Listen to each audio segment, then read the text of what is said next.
وہ لوگ کیا کریں گے؟ کیونکہ 4 سال ہو گئے، 5 کا عرصہ، کہیں تو اس سے زیادہ عرصہ ہو گیا، سیلری نہیں بڑھی، لوگوں کے انکریمنٹ نہیں لگے، وہ کیا کریں؟ ان کی قوت خرید تو مزید وقت کے ساتھ ساتھ کمزور پڑتی جا رہی ہے. ہاں یہاں پر ہم یہ دیکھ سکتے ہیں کہ فائدے میں وہ ہے جو کہ مافیا ہیں، دکاندار ہیں، بزنس جو کر رہے ہیں، ٹھیلے والا ہے. لیکن ظاہر ہے یہ ان کی ریزن بھی ایک طریقے سے ویلڈ ہے. کہتے ہیں جی ہمیں مہنگا مل رہا ہے تو ہم کیوں لاس میں جائیں، ہمیں بھی تو کہیں نہ کہیں سے پروفٹ حاصل کرنا ہے. لیکن وہ جو ٹیکس پیئر ہے وہ کیا کرے؟ وہ ٹیکس بھی دے رہا ہے اور اس کی انکم میں اضافہ بھی نہیں ہو رہا ہے. اب سیلریڈ کلاس طبقہ جو ہے وہ ٹیکس دے یا پھر وہ انفلیشن کے ساتھ ڈیل کرے، وہ کہاں پہ ڈیل کرے، یہ امپیکٹ کیسے برداشت ہوگا؟ یہ بوجھ جو عوام کے اوپر جب مہنگائی کا بم گرا ہے اپریل کے مہینے میں جو گرنے جا رہا ہے، جو بھی نظر آ رہا ہے، اللہ خیر کرے. And I am like hoping کہ اب سب کچھ خیر و عافیت سے یہ جنگ بس کسی طرح سے میرے خیال میں تو اب تمام تر دنیا کے شہریوں کو، جو دنیا میں لوگ رہتے ہیں، انہیں ایک پورا ایک لیٹر اپلیکیشن لکھنی چاہیے ٹو ڈونلڈ ٹرمپ اور ان سے درخواست کرنی چاہیے کہ بھائی آپ نے بہت پیسے بنا لیے، بزنس امپائر آپ نے پوری اپنی گھڑی کر لی ہے، اب لوگوں کے حالات پر رحم کر دیں کیونکہ گلوبل اکانومی اس سے ہٹ ہو گئی ہے. تو یہ درخواست میرے خیال میں ہم سب کو کرنی چاہیے. امریکہ میں بڑا احتجاج بھی ہوا ہے لیکن شاید ڈونلڈ ٹرمپ کو نظر نہیں آیا. نو کنگز احتجاج میں ڈونلڈ ٹرمپ کی جو ہزیمت ہوئی ہے امریکنز کو تو پتہ بھی نہیں ہے ایران میپ کے اوپر ہے کہاں پہ، اور دوسرے کی جنگ میں جا کے ڈونلڈ ٹرمپ. کل ایک سروے تھا امریکن ٹی وی پہ جس میں بتایا تھے کہ ڈونلڈ ٹرمپ اپنی اس ٹرم کی سب سے ورسٹ پوزیشن پہ چلے گئے پاپولیرٹی میں، -17 پاپولیرٹی کا ان کا سروے. 2022 کے بعد آج امریکہ کے اندر جو پرائس ہے آئل کی، گیس کی جو پرائس ہے فیول کی، وہ $4 پر گیلن پہ ہائیسٹ ہے آفٹر 2022، اور اس کا کریڈٹ جاتا ہے ڈونلڈ ٹرمپ کو. اور آپ کو پتا تھا ڈونلڈ ٹرمپ تو یہ وعدہ کر کے آئے تھے میں آؤں گا تو گیس پرائس نیچے آ جائیں گے، میں آؤں گا تو مہنگائی کم ہو جائے گی. اپنے ہی ملک میں کیا، انہوں نے پوری دنیا میں مہنگائی کروا دی ہے ڈونلڈ ٹرمپ نے. تو یہ ان کی ڈیسیجنز ہیں، یہ ان کے فیصلے. ذرا جنگ کی صورتحال بتا دیتے ہیں. امریکی وزیر جنگ، ایک تو یہ جو خطاب ہے ان کا یہ بڑا ہی یونیک ہے. وزیر جنگ ہے جی پیٹ ہیگسیت، کہتے ہیں کہ ایران میں زمینی کارروائی کا آپشن موجود ہے، ضرورت پڑی تو 15 مقامات پر زمینی کارروائی کر سکتے ہیں. آبنائے ہرمز صرف ہمارا مسئلہ نہیں ہے، دنیا کو آبنائے ہرمز کے لیے کام کرنا چاہیے. ایران کے لیے بہتر ہوگا اگر کوئی معاہدہ ہو جائے. ایران نے معاہدہ مسترد کیا تو مزید سخت حملے کریں گے. یہ ایک ان کی کہتے ہیں نا ایک ایگزیجریٹڈ قسم کی، آپ ہائپربول سے کہہ سکتے ہیں، اس طرح کی باتیں آ کے کرتے ہیں، بتاتے ایسے ہیں جیسے یہ جنگ جیت رہے ہیں. حالات ان کے کافی خراب ہیں. اچھا جی، پل میں تولا پل میں ماشا، یہ شاید لکھا ہی ڈونلڈ ٹرمپ کے لیے گیا تھا.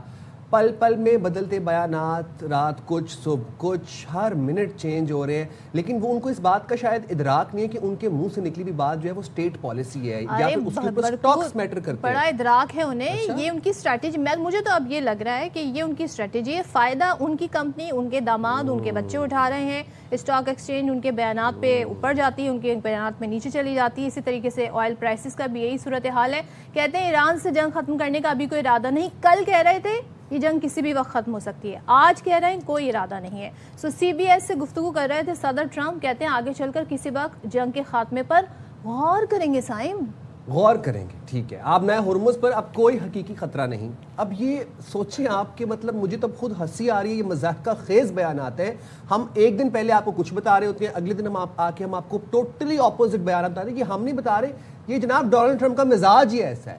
اب مختلف ملکوں کو آگے آ کر آبنہ ہرمز کے معاملات سنبھالنے چاہیے. اچھا، اب وہ یہ کہتے ہیں کہ امریکہ کا تو کوئی تعلق ہی نہیں ہے نا اس آبنہ ہرمز سے. جن ممالک کا تعلق ہے وہ اب آ کے آبنہ ہرمز کھلوائیں، میرا تو کوئی تعلق نہیں ہے اور ہم آبنہ ہرمز کھولے بغیر بھی جنگ ختم کر سکتے ہیں. اب یہ ان کا موقف ہے ٹل ڈیٹ. اچھا، آپ مجھے ایک بات بتائیں. یہ جنگ شروع ہوئی تھی جی کہ جو ایٹمی ہتھیار بنا رہا ہے، 3 دن کے بس دوری پر ہے ایران، 3 دن میں وہ ایٹمی ہتھیار بنا لے گا. ہمیں فوری روکنا ہے ورنہ یہ بڑا خطرہ ہے. اور وہ جو کرسٹین لیبٹ ہے جی، وہ یہ کہہ رہی تھی جناب کہ ہم ڈونلڈ ٹرمپ کو ایسا لگا کہ ہم پہ جو ہے وہ حملہ ہو جائے گا، لیکن اب یہ معاملہ آبنائے ہرمز پر آ کے رک ٹھہر گیا ہے. تو کبھی خارق پہ چلا جاتا ہے. آبنائے ہرمز جو کھلی ہوئی تھی اس جنگ سے پہلے، سب آ رہے تھے جا رہے تھے، سب کے تیل آ رہے تھے جا رہے تھے، وہ ڈونلڈ ٹرمپ نے بند کرا دی. اب اس کو کھلوانے کے لیے جی ہر دن روزانہ $2 بلین خرچ کر رہے ہیں. ایگزیکٹلی. اب آپ یہ دیکھیں کہ سارے یورپین الائز نے ڈونلڈ ٹرمپ کو ایسے سفید جھنڈی دکھا دی. اٹلی کیا، فرانس کیا، اسپین کیا، یو کے کیا. کسی نے کہا کہ بھائی ہمارے پاس جو ملٹری بیسز ہیں نا، سب نے کہا یہ جنگ کے لیے استعمال نہیں ہوں گی، ویسے آپ نے لاجسٹکس کے لیے استعمال کرنی ہے تو آپ کر لیں. ڈونلڈ ٹرمپ بڑے خفا ہیں اس بات کے اوپر کہ میرے یورپین الائز نے میرا ساتھ نہیں دیا، اوپر سے رہتے سیدھی کسر نیٹو نے پوری کر دی. نیٹو نے کہا بھائی ہم کیوں آپ کی پرائے کی جنگ میں کودیں، آپ تو بے وقوف تھے، آپ کود گئے اسرائیل کی جنگ میں، ہم کیوں کودیں. اور یو کے کو کیا کہا ہے، کیونکہ نے بول دیا تھا نا کہ جی ہم آپ کی مدد کو اس طرح نہیں آ رہے، گو کہ ان کے بیس جو ہے وہ اڑان بھر رہے ہیں امریکی طیارے ہیں یو کے کی، لیکن اب آبنائے ہرمز کھلوانے ہم نہیں آ رہے. تو ڈونلڈ ٹرمپ کہہ رہے ہیں دیکھیں میرے پاس تو بہت تیل ہے، تو مجھے تو مسئلہ نہیں ہے، جس کو آبنائے ہرمز سے تیل چاہیے وہ جا کے کھلوائے. تو یہ جواب دیا. اچھا جناب، تو باقی جو ان کے اخبارات ہیں امریکہ کے، وہ دعویٰ کر رہے ہیں کہ یہ جنگ اگر ختم بھی ہو جائے تب بھی تہران کی جو گرفت ہے آبنائے ہرمز پہ وہ برقرار رہے گی. اسی پر چلیں جی بات کر لیتے ہیں. ہمارے ساتھ آج گیسٹ موجود ہیں، ان کی طرف چلتے ہیں. بالکل جی، ہمارے ساتھ موجود ہیں بات کرنے کے لیے تہران سے تجزیہ کار ڈاکٹر راشد نقوی صاحب. بہت شکریہ راشد نقوی صاحب، آپ نے پروگرام کے لیے وقت نکالا. امریکی صدر یو ٹرن پہ یو ٹرنز لیتے جا رہے ہیں، ہر روز بیانات، ہر گھنٹے بیانات چینج ہو رہے ہیں. اب انہوں نے بڑا امپورٹنٹ ایک خطاب بھی کرنا ہے، کل عوامی خطاب کریں گے وہ، اور پاکستانی وقت کے مطابق صبح 6 بجے وہ ہوگا. لیکن جنگ ختم کرنے کا وہ کہتے ہیں ابھی کوئی ارادہ نہیں ہے. کل تک وہ کہتے ہیں کہ جنگ ختم ہو جائے گی. اچھا پھر اب وہ یہ بھی کہہ رہے ہیں کہ strait of Hormuz reopen کیے بغیر بھی ہم جنگ ختم کر سکتے ہیں، جن ممالک کو تیل آتا ہے یہاں سے وہ دیکھ لیں اپنا مسئلہ. ڈونلڈ ٹرمپ کرنا کیا چاہ رہے ہیں؟ کیا وہ اپنی ہار چھپانا چاہ رہے ہیں؟ بسم اللہ الرحمن الرحیم. آپ کا مارننگ شو ہے، اور ابھی آپ انٹرو میں آپ نے ایک بات کی کہ آج سے پاکستان میں اسکول کھل رہے ہیں. تو جنگ سے پہلے صبح کا پروگرام ہے آپ کا، میں جنگ سے علاوہ اگر ایک دو جملے مجھے آپ اجازت دیں تو میں ایک دو جملے اس سے کہہ سکوں کہ آپ نے اسکول کھلنے کی بات کی ہے نا. تو آج تہران میں بھی جب یہ ٹائم یہاں پہ تقریباً 7:30 کا ٹائم ہے صبح کا، اور یہ اسکول جانے کا ٹائم ہے، بچوں کے اسکول جانے کا. اور جب ہم جنگ سے پہلے اس ٹائم پہ باہر نکلتے تھے تو ایک عجیب رونق ہوتی تھی. بچے تیزی سے کوئی بھاگ کے جا رہا ہے، کوئی آہستہ، کوئی اپنے یونیفارم میں اسکول کی طرف بچے رواں دواں ہوتے تھے. آج میں جب باہر نکلا اور ایک سنسان ہے گلی، اور کہیں سے کوئی بچوں کی آوازیں نہیں آئیں جانے آنے کی، اور نہ ہی کوئی گاڑیوں کی آوازیں سنائی دی. تو تہران کی اتنی خوبصورت صبح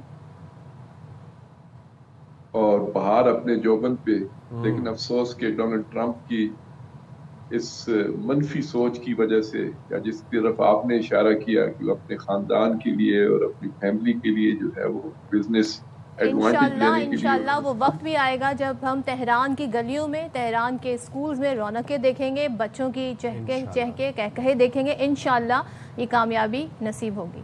جی راشد صاحب. جی انشاءاللہ میری خواہش ہوگی پھر آپ اس دن پروگرام کریں گے تو میں آپ کو اس دن جب میں بولوں گا تو کچھ اور انداز سے بولوں گا.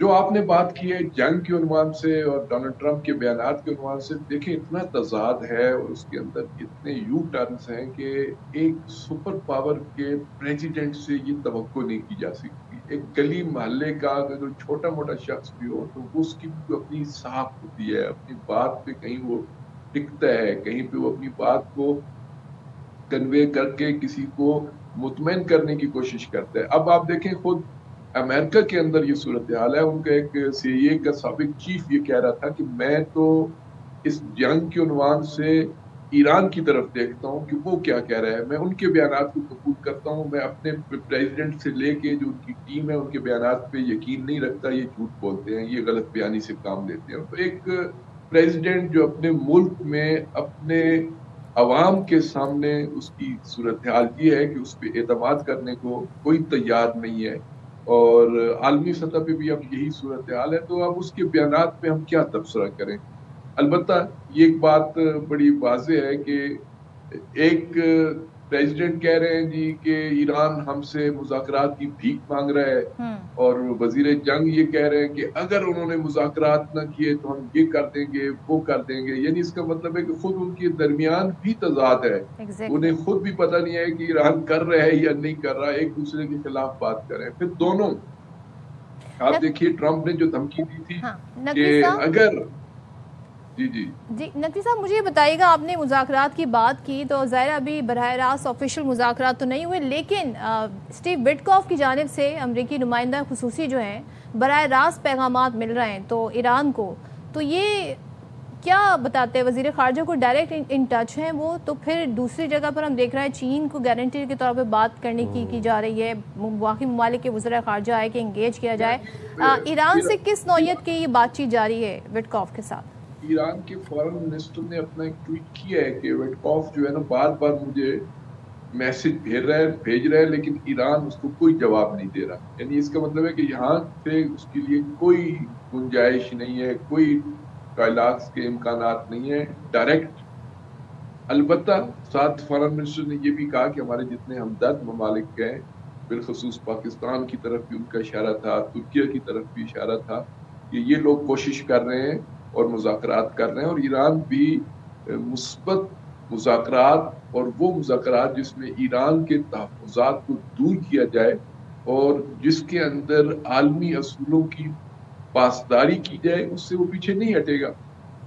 تو میں سمجھتا ہوں کہ مذاکرات والے سلسلے میں پاکستان اور ترکیہ اور مصر اور حتیٰ سعودی عرب کا بھی اگر نام لیا جائے ایک اچھی پیش رفت ہے. پھر اسحاق ڈار صاحب جو چائنا گئے ہیں، وہاں پہ جو 5 پوائنٹ کا انیشیٹو سامنے آیا ہے وہ بھی بہت اچھا ہے. بڑا ایک اصولی مجھے موقف نظر آیا. اس کے اندر ایسے لگ رہا ہے کہ وہ جو ایران کے مطالبات ہیں یا جو ایران کی طرف سے ڈیمانڈز ہیں اس کے وہ بہت قریب ہیں، کیونکہ اس کے اندر یونائٹڈ نیشن کو بنیادی طور پہ محور قرار دیا گیا ہے. جبکہ ہم دوسری طرف دیکھتے ہیں کہ جو ڈونلڈ ٹرمپ کے وہ 15 مطالبات کہیں یا ڈیمانڈز کہیں، ان کے اندر تو ایک ایسی چیزیں ہیں کہ جو انٹرنیشنل لاز کے خلاف ہیں. وہ ایسے لگتا ہے کہ بقول آپ کے جیسے وہ آپ کہہ رہے ہیں، شاید وہ اپنی فیملی کو ہی سامنے رکھ کے جو ہے نا وہ ساری فیصلے کر رہے ہیں اور بیانات بھی دے رہے ہیں اپنی فیملی کو فائدہ پہنچانے کے لیے. ڈاکٹر صاحب، بڑا ایک کروشل سوال ہے، after this war ends strait of Hormuz کا کیا بنے گا؟ یہ جو ٹول ٹیکس ہے جو کہ پہلے بھی تھا، یہ ایسے ہی برقرار رہے گا اور اسی لیول پہ برقرار رہے گا، یا پھر کوئی بورڈ بنایا جائے گا دوست ممالک کا یا پھر ان ممالک کا جن کو آبنائے ہرمز سے سپلائی آتی ہے آئل کی یا پھر فوڈ کی یا پھر واٹر کی؟ دیکھیں، یہ جو چائنا کے ساتھ جو بھی اسحاق ڈار صاحب کی ملاقات ہوئی، جو اس کے اندر بھی اس کے بارے میں بات ہوئی ہے کہ اس کو آبنائے ہرمز کو کھلا رکھا جائے اور اس کے لیے، لیکن اس میں ہمیں دیکھنا ہوگا کہ اب بین الاقوامی اصولوں کے تحت جو ایران کہہ رہا ہے کہ میں اس پہ اپنا کنٹرول رکھوں گا، اور ساتھ ساتھ انہوں نے یہ بھی کہا کہ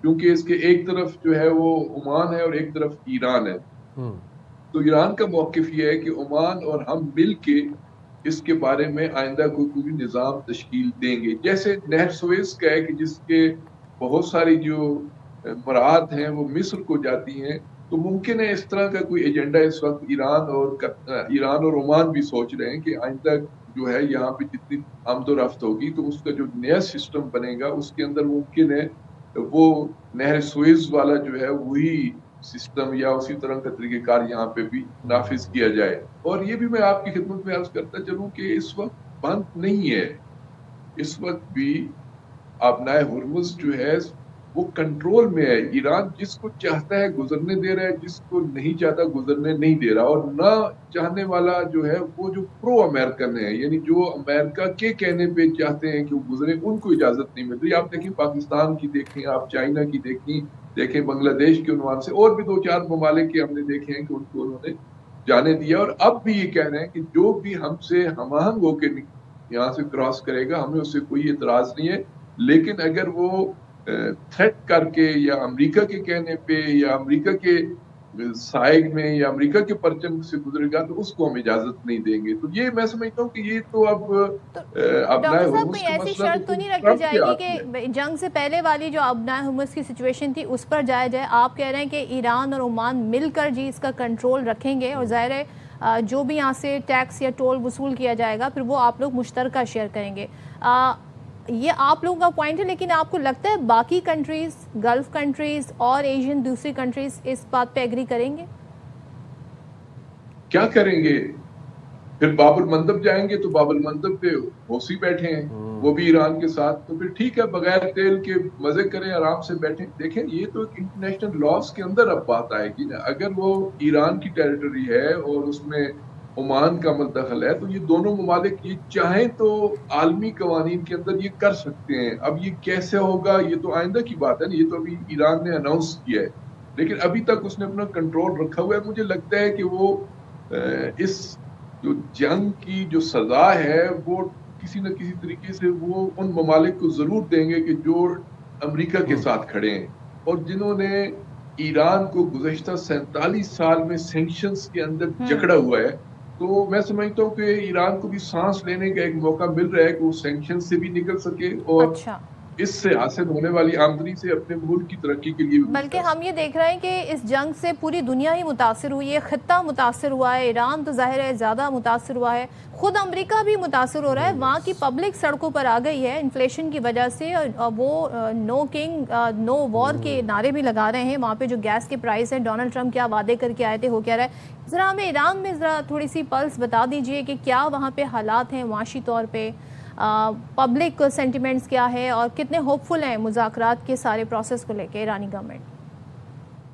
دیکھیں پبلک سینٹیمنٹس تو جو ہے وہ تھوڑا ان کے اندر جذباتیت زیادہ ہے. ظاہر ہے انہوں نے 2 دفعہ مذاکرات کے درمیان مار کھائی ہے, دوسرے لفظوں میں نا جسے ہم اپنے اس میں کہتے ہیں, دونوں دفعہ جارحیت کا ارتکاب کیا گیا ہے ان کے خلاف اور عین مذاکرات کے درمیان. اس لیے مذاکرات کے عنوان سے امریکہ کا یا دوسرے جیسے ان کے جو اتحادی ہیں ان کا کوئی ٹریک ریکارڈ اچھا تو نہیں ہے نا ایرانی عوام کے لیے. ایرانی عوام تو اب بھی یہ سمجھتی ہے کہ ایسا نہ ہو کہ اب ہم جس پوزیشن پہ آ چکے ہیں اتنی قربانیاں دینے کے باوجود, اس کے باوجود ہمیں میز پہ بٹھا کے پھر ایک دفعہ امریکہ اور اسرائیل تھوڑا سا وقفہ لیں, پھر ایک نئی تیاری کریں, پھر 2 مہینے کے بعد پھر چڑھ دوڑیں. تو یہ تحفظات تو ایرانی عوام کے درمیان موجود ہیں اور اس وقت وہ کہتے ہیں کہ ہمیں سیز فائر نہیں چاہیے, اس وقت ہمیں مستقل بنیادوں پہ امن چاہیے. اس امن کے لیے اگر مذاکرات ہو رہے ہیں یا ہوں گے تو اس کے لیے تو ایرانی عوام یقیناً ساتھ دے گی. نہیں تو اس کے اندر ایک اشتعال ہے اس طرح کے مذاکرات کے بارے میں کہ جو ٹیمپریری ہوں, جس کے اندر کوئی گارنٹر نہ ہو, جس کے اندر ان کے تحفظات اور ان کے مفادات کا خیال نہ رکھا جائے. تو یہ ایک جینوئن بات بھی ہے کیونکہ ایرانی حکومت بھی اسی طرح کی باتیں سوچ رہی ہے اور عوام کے اندر بھی یہ خوف تو ہے نا کہ دوبارہ مذاکرات میں. Right Naqvi sahab, to wind up the entire conversation, مختصراً آپ سے جاننا چاہوں گا کہ جو ایران کی ایک یہ شرط تھی کہ ہمیں گارنٹیئر چاہیے اور مستند گارنٹیئر چاہیے, کیا چین وہ مستند گارنٹیئر ہے؟ کیونکہ چین اوبویسلی لارج اسکیل بائر بھی ہے ایرانین آئل کا. چین ایک گارنٹیئر ہے جو ایران کو قبول ہوگا؟ دیکھیں میں سمجھتا ہوں کہ چین اکیلا شاید کافی نہ ہو, کیونکہ اس 5 پوائنٹس کے جو انیشیٹو ہے اس کے اندر آپ دیکھیں انہوں نے یونائٹڈ نیشن کو محور قرار دیا ہے نا اس کو, تو اس میں پھر ظاہر سیکیورٹی کونسل کو آنا چاہیے. آپ شنگھائی تعاون تنظیم ہے جو ریجن کی بہت بڑی اس وقت آرگنائزیشن ہے, آئندہ کا جو وہ ایک جسے کہتے ہیں کہ دنیا کا مستقبل اس سے وابستہ ہو رہا ہے. اسی طرح برکس ہے, اسی طرح OIC ہے. تو یہ ایک بڑی سطح پہ جا کے میں سمجھتا ہوں کہ ایران کے تحفظات کا اگر خیال کیا جائے تو اس کے مثبت نتائج سامنے آ سکیں گے. ورنہ ہم نے پہلے دیکھا ہے 5+1 جو ان کا عالمی ایٹمی معاہدہ تھا, اس کے اندر دیکھیں یورپی ٹرائیکا بھی موجود تھا, 3 جو ہے وہ ویٹو پاور بھی اس کے اندر موجود تھی. لیکن جب ٹرمپ نے اس معاہدے کو ختم کیا تو اس پہ کوئی کسی نے جسے کہتے ہیں کوئی ایسا ریئیکشن شو نہیں کیا کہ اس معاہدے کو بحال کیا جا سکے.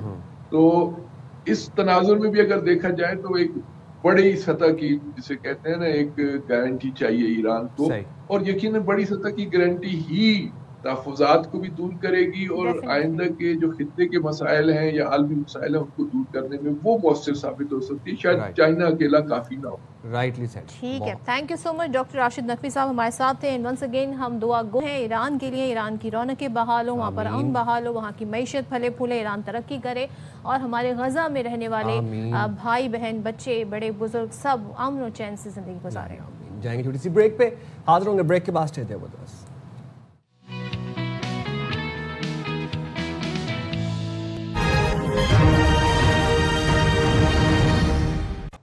Welcome back to Bakhabar Savera جناب. اور ہم آپ کو ذرا یہ بتا دیں کہ سب سے پہلے آپ یہ جان لیں کہ ایران میں جنگ تو چل رہی ہے, سب چل رہا ہے, لیکن امید, حوصلہ, عزم جو ہے وہ قائم و دائم ہے. ایسے ریزیلینٹ قوم ہے نا, سلام پیش کرنا چاہیے ایرانی عوام کو. جنگ کے باوجود ایرانی ٹیم امریکہ میں فٹ بال ورلڈ کپ کھیلے گی فیفا کے صدر نے یہ دعویٰ کیا ہے، کہا یہ ہے کہ امریکہ ایران جنگ سے ورلڈ کپ کا شیڈیول متاثر نہیں ہوگا، ایران سمیت تمام ٹیموں کو بہترین سیکیورٹی فراہم کی جائے گی۔ اور فٹ بال ورلڈ کپ 11 جون سے امریکہ، کینیڈا اور میکسیکو کی مشترکہ میزبانی میں شیڈیولڈ ہے، اور ایرانی وزیر کھیل نے رواں ماہ ایونٹ میں شرکت نہ کرنے کا اعلان کیا تھا، لیکن آپ یہ دیکھیں وہی بات ہم دیکھ رہے ہیں، ان کا جذبہ کس طریقے سے بہادری کے ساتھ تمام تر جو امور ہیں وہ جاری ہیں، اور یہ جی ایرانی ٹیم جا کر کھیلے گی، اور کوئی بھی چیز جو ہے ہم دیکھ رہے ہیں ایران نے جس طریقے سے فائٹ بیک کی ہے نا، وہ ایک مثال بن گئی ہے۔ امریکہ کا اسرائیل کا جو ایک امیج تھا، خاص طور پہ اسرائیل کا کہ جی کیا انونسبل ان کا ڈیفنس سسٹم ہے، وہ شیٹرڈ ہوا ہے بری طریقے سے۔ اب آپ کو نتن یاہو دور دور تک کہیں دکھائی بھی نہیں دے رہے ہیں، کہاں ہیں، کوئی اسٹیٹمنٹ بھی نظر آتی ہو، کوئی بات کرتے نظر آتے ہو، کوئی دعویٰ کرتے نظر آتے ہو، ایون کہ انٹرنیشنل میڈیا کو الاؤ نہیں کیا ہوا کہ اسرائیل میں جا کر وہ جو ان کے نقصانات ہیں اس کو دکھا سکیں۔ اور ڈونلڈ ٹرمپ کو آئیڈیا نہیں تھا کہ وہ پھنسیں گے تو آبنائے ہرمز میں جا کر پھنسیں گے۔ آبنائے ہرمز کے بارے میں ہم بچپن سے سنتے آئے تھے، لیکن آپ یہ دیکھیں ایران پہ اتنے عرصے سے، سالوں سے، ڈیکیڈ سے سینکشن تھا، ایران نے کبھی آبنائے ہرمز بند نہیں کیا، لیکن جب اس طریقے سے اٹیک ہوا تو پھر یہ ٹرمپ کارڈ جو ہے وہ یوز کرنا پڑا ایران کو۔ اچھا، دشمنان اسلام جو اسلامو فوبک جتنی کنٹریز تھی نا، ان کو ایسی ہزیمت ہوئی ہے، ایسا منہ توڑ جواب دیا ایران نے کہ امریکہ کی ناک کو چنے چبوا دیے، لکیریں رگڑوا دی ہیں۔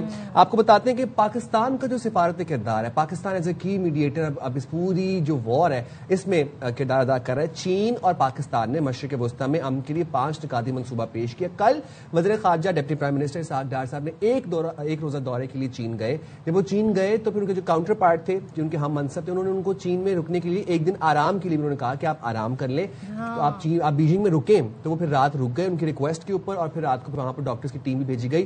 تو انہیں یہ بتایا کہ آپ کو ابھی آرام کی ضرورت ہے، بیکاز وہ جو انسیڈنٹ ہو گیا تھا، lot of efforts، مطلب اسحاق ڈار صاحب ہم دیکھ رہے ہیں کہ وہ بیٹھے کے نظر ہی نہیں آ رہے، وہ ایک so considerate of Chinese people. Yes, they are very nice in that. کیا یہ ہم نے دیکھا۔ چین اور پاکستان کا فوری جنگ بندی اور کشیدگی روکنے کا مطالبہ۔